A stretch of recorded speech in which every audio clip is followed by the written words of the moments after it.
আজকে সকালে নাস্তা করে আমার ছেলেকে নিয়ে বাইরে গিয়েছিলাম আমার একটা কাজে। তো যাওয়ার পথে দেখলাম যে সেদিকে লাইব্রেরি আছে। দেন আমার কাজটা শেষ করে বাসায় ফেরার পথে আমরা লাইব্রেরিতে গিয়েছিলাম। আর সেখানে বাচ্চাদের সেকশনটা অনেক বড় ছিল, অনেকগুলো বইয়ের অপশন ছিল।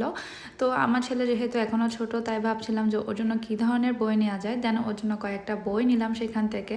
লাস্ট কিছুদিন ধরে ও অনেক বেশি স্ক্রিন টাইমের প্রতি অ্যাডিক্টেড হয়ে যাচ্ছিল, তাই আমি ভাবলাম যে লাইব্রেরি থেকে কিছু বই নিয়ে গেলে অ্যাটলিস্ট ও একটু ডিস্ট্র্যাক্ট হয়ে যাবে সেখান থেকে। আর বাসায় আনার পর আসলে দেখলাম যে ও অনেক বেশি খুশি হয়েছে আর সবখানে বইগুলো নিয়ে ছোটাছুটি করে, সেগুলোর প্রতি ইন্টারেস্ট দেখাচ্ছে। যে কোনো খারাপ জিনিস কিন্তু আমরা খুব সহজে অ্যাডাপ্ট করে ফেলি, কিন্তু সেই বদভ্যাসটা দূর করতে কিন্তু আমাদের অনেক বেশি সময় লাগে। মাঝে মাঝে আমি নিজেকেও অনেক বেশি অ্যাডিক্টেড ফিল করি স্ক্রিন টাইমের প্রতি।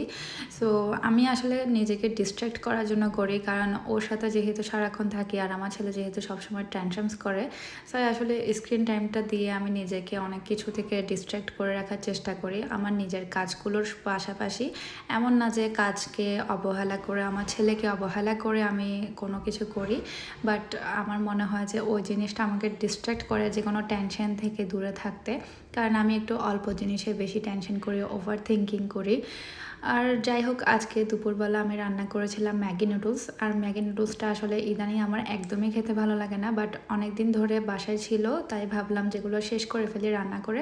তাই একটু মজা হওয়ার জন্য আমি চিকেন দিয়ে রান্না করেছিলাম আজকে। আর আমার ছেলে কিন্তু খুব পছন্দ করে, বাট স্টিল আমি চাই না ওকে ম্যাগি নুডলস খাওয়াতে। তো ভাবছিলাম যে এগুলো শেষ হলে এরপরে আর ম্যাগি নুডলস আনবো না আমাদের ঘরে। তো আজকে রাতে খাবারের জন্য রান্না করছিলাম বিফ। তো বিফটা একেবারে নর্মালভাবে রান্না করছি। বিফটা জাস্ট আমি সবগুলো মশলা দিয়ে আমি আগে মেরিনেট করে নিয়েছি। দেন পেঁয়াজ আর গরম মশলাগুলো একটু গরম করে দেন আমি বিফটা রান্না করে নিয়েছি। আর সবশেষে সেখানে আমি আলুও দিব।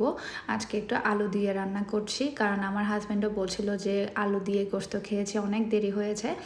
দেন এগুলো করতে করতে আমার অনেকগুলো ডিশ ওয়াশ করার ছিল, দেন সবগুলো ডিশ ওয়াশ করলাম।